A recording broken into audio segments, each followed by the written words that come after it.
FORA.tv. The world is thinking.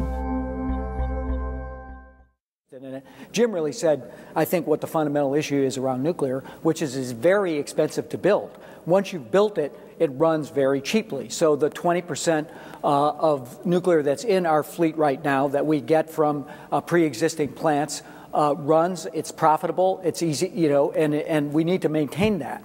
And maintain the safety of those plants moving forward. But the reason no one's built a new nuclear plant, and even with the generous subsidies that were given in the 2005 energy bill that President Bush supported, no one still has really got a plant on the drawing board, although there's some new permits being requested, is that it's really expensive to build. It's a lot more expensive than putting gas online, as Jim suggested. You'd have to put a high price on carbon pollution from coal-fired power plants. Now, I think Jim and I are both in favor of that because carbon is putting a burden in other ways on our economy and certainly on our planet.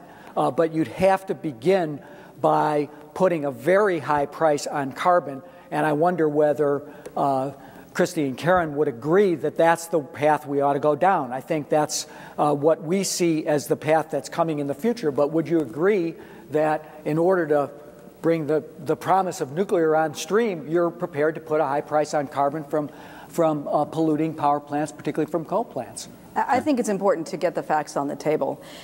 There are a number of companies, 20 to be exact, that have put forward applications to the Nuclear Regulatory Commission to build new nuclear plants. There is an appetite. The loan application process at the Department of Energy to reduce the cost of capital has been oversubscribed. And the Congress is contemplating adding more, and I think they should, because we have a demonstrated expertise, and we would recreate a manufacturing base in this country that we let go to Korea and to Japan, and that would create great jobs here at home. So I want to be clear that there is industry appetite and that there is capital out there, and we need to match those two things up and move ahead. On the point on France, let's also remember that France was the only country in the European Union that was able to reduce its CO2 emissions greatly. And why? Because 80% of their electricity came from nuclear power. So if you want to reduce CO2 emissions, you have to have nuclear power, particularly with the ambition targets that Christy mentioned that are being considered in Congress today. I didn't get a yes, I don't think.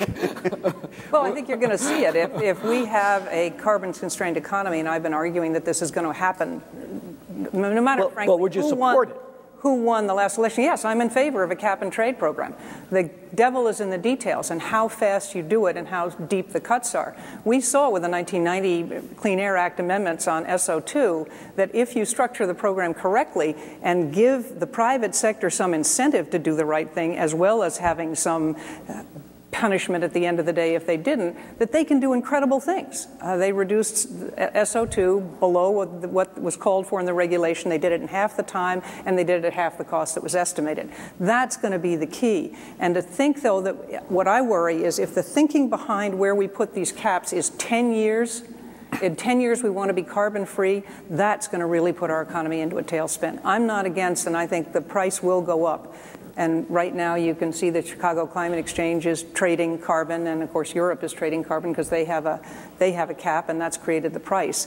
We're going to see that. There are ways to make it so that it doesn't put our economy, doesn't set it back, and doesn't put us on the skids.